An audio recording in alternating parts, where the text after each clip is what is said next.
think that Dave Yupkin, who did most of the towing, he had a Cessna. Was it Cessna 180 maybe? Yeah. Is that the tail That's dragon? what Bruce ended up with, the bullfrog, he called it. Is it tail dragon? 180. Right. And how high would you get up before you got off tow? Oh, that was quite, different from one day to the next. But I would stay on tow until I saw a cloud that I wanted to enter. So Yeah. it could be like. So did you have your inside the thermal? So normally when you fly outside cloud, the horizon is a reference, is your major reference to whether you have a bank angle, whether you nose down or up. The horizon is your main reference. Well, when you're in cloud, you have an artificial horizon that does what otherwise the actual horizon would do, and it's pretty much in the same place. So normally when you are in most of the time I'm circling in the cloud to stay in the updraft, so the horizon goes sort of through the middle of the artificial horizon, the instrument. Yeah. So what I do remember, all of a sudden the horizon disappeared in the top. Which means I was nose down. And furthermore, it wasn't level, so I was in a spiral dive. Spiral dive is something like this. And well, I know what to do. I have to first of all stop the rotation, and you have an instrument in the. I think I had a turn indicator, which is actually the best indicator to get out of a turn. So stop the turning and then get your nose angle back up to the normal level, and the horizon will come back, and it did. So I did all those things. But in the meantime, I lost 2,000 feet in 1 minute or so, I think. I also immediately after when that happened, I opened the spoilers to limit the speed and hopefully keep it below the never exceed speed. I had a 35mm camera always set with me so I could take pictures of atmospheric optical effects and clouds and things like that. I guess I unwittingly hung it on the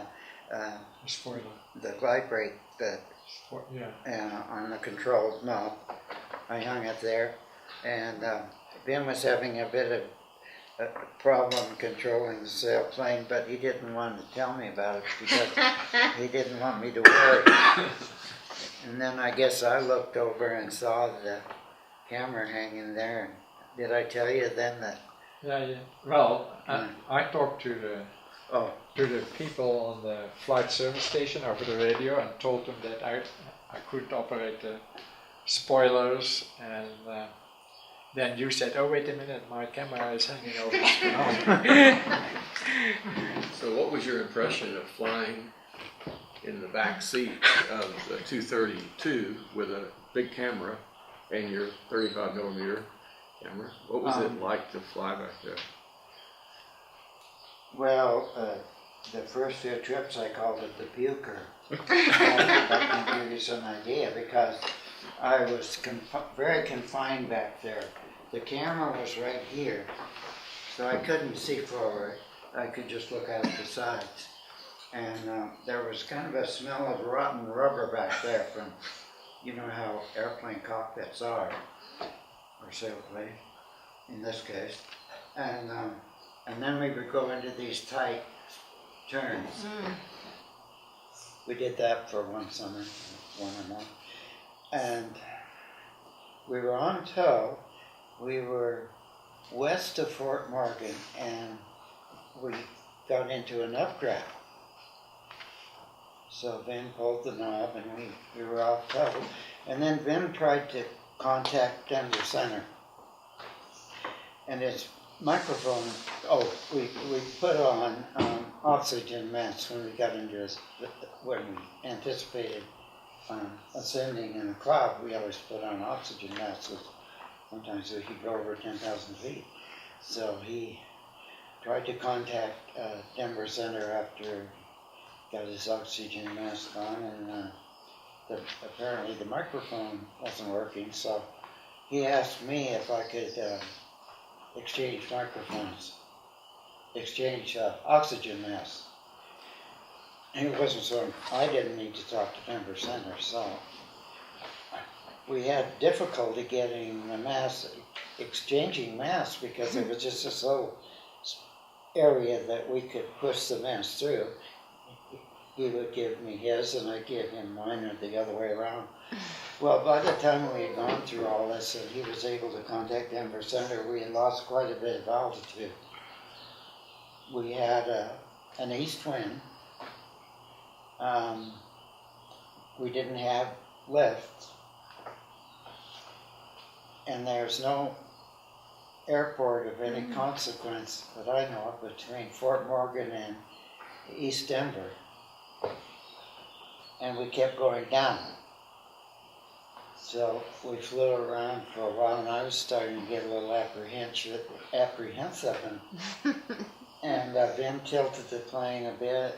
He said, "Dad, look down there. Do you see that bean field down there?" "Yes, that's where we're going to land." So he brought the sailplane around. He had to go over an irrigation ditch and bring it right down between two rows of bean plants. Like if these are the bean plants, this is where the skid went. And I don't think I like to tell the story that you didn't damage more than 2 bean plants in that land. I mean, you just brought it right down to where, Is that in the book? you know how it does, the sailplane. Well, Vim was kind of concerned about what the owner of this bean field would think.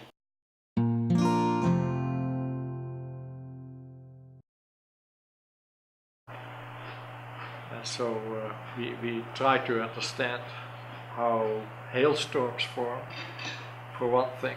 For a number of years we participated in a national hail research experiment. And so all phases of the development of a cloud that eventually produces hail, they were of interest.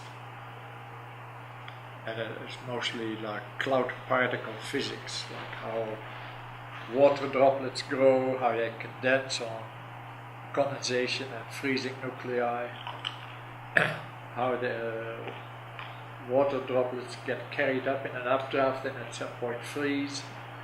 They are first supercooled for a while, so they don't freeze right away.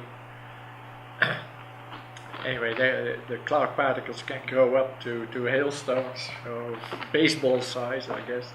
Yeah. And the whole process was of interest to the National Hail Research Experiment. The purpose was to reduce the damage to crops from hail. The cloud particles, which are cloud droplets,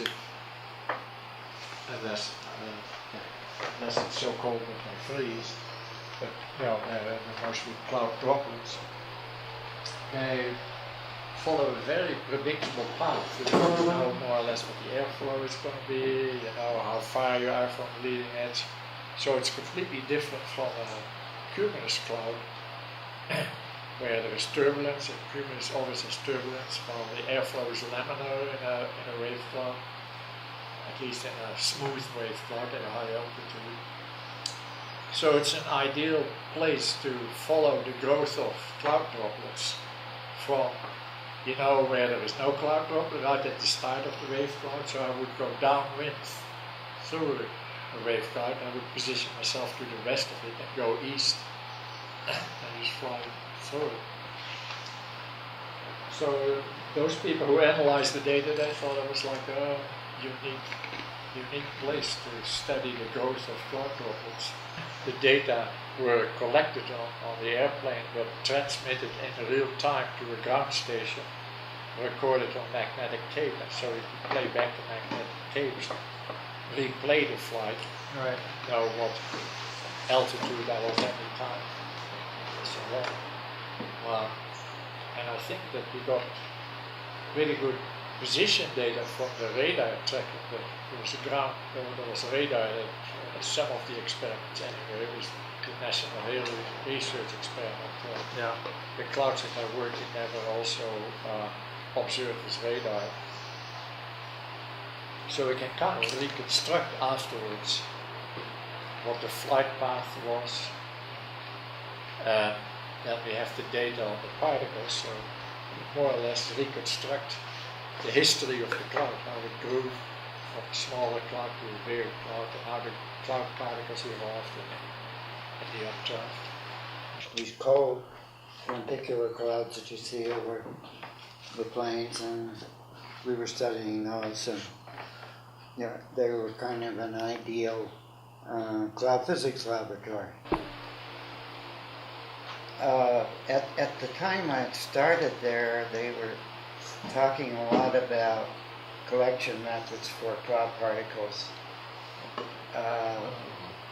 They use probes, and you stick a probe out in from the side of the aircraft, and it picks up the particles on a formbar coated film or on a film that's coated with some other materials, and they would collect the data that way. Well, that's,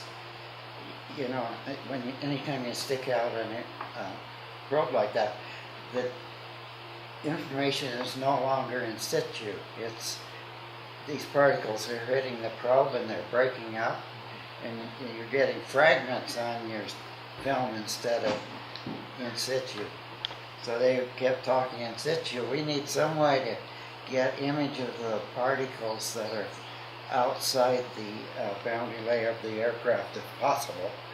So I started thinking that sounds like something I would really like to do, would be to photograph these particles.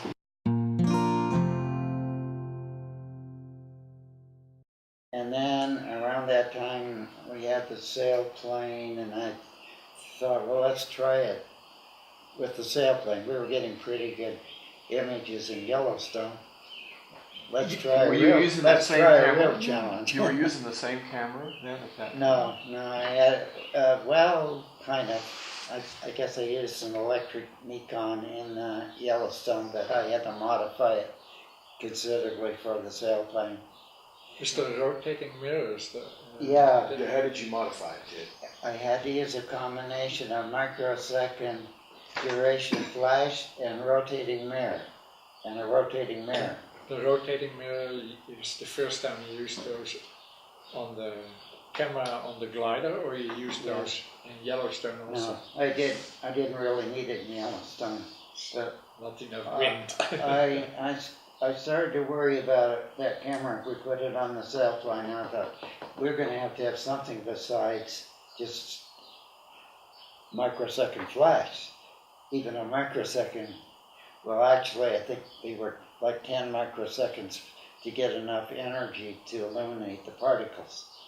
And so I put a rotating mirror in it, and either Vim or I could adjust the speed of the rotating mirror initially. And then as time went on, I decided we need to synchronize the speed of the rotating mirror with the airspeed of the sailplane. That was kind of a risky thing to do, because I held up the project for a while. I don't know if you remember that, but So you did it by hand? Charlie was after me to get this camera going. Charlie or Charlie Knight. Jack? He called me. I remember him calling me at home one time. When are you going to get this camera running? And I said, well, I'm doing my best. This was after Charlie took over from Donnie? Or was it? Yeah, I think so, yeah. Because this was later on. This was probably last year we used the camera.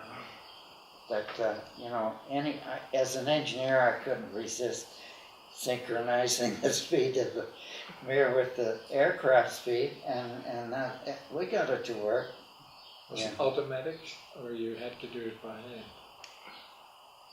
I think we ultimately got it so it was automatic, but I know for a long time we did it by hand. I would sit in the back seat and adjust it. I had a table, so if Vim could tell me the airspeed and I could adjust the speed of the rotating mirror.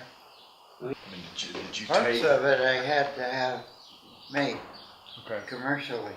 and who But made the them? in-car, we had a pretty good shop at in-car in those days, down in the basement. And they made quite a few of the components. I've forgotten if they made that little wing up there. But we hired Kennedy from the University of Colorado Aeronautics Department to design the air structures for it, Okay. like the little wing above the canopy and the struts. And then he designed the particle camera on the T-28.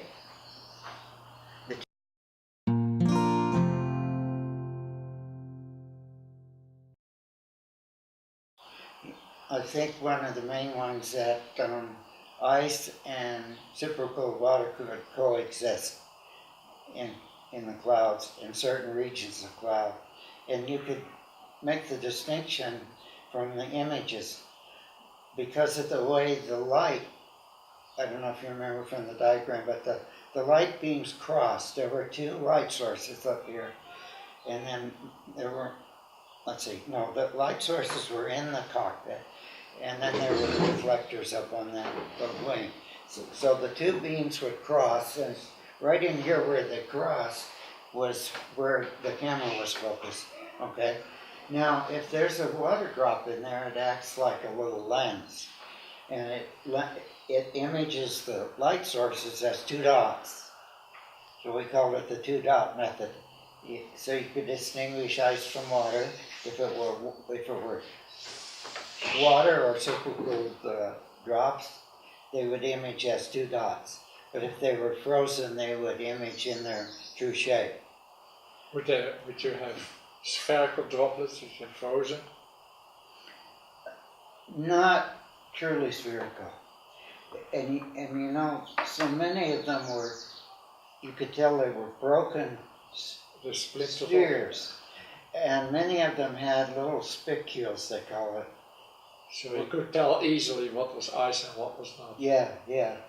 Now when the supercooled drop freezes, it's the same thing that happens in your freezer in your refrigerator if you put ultra pure water in there and it goes below freezing and it's not necessarily going to freeze if there aren't nuclei there. But then when it does freeze, it freezes from the outside in. I think we did some pioneering work that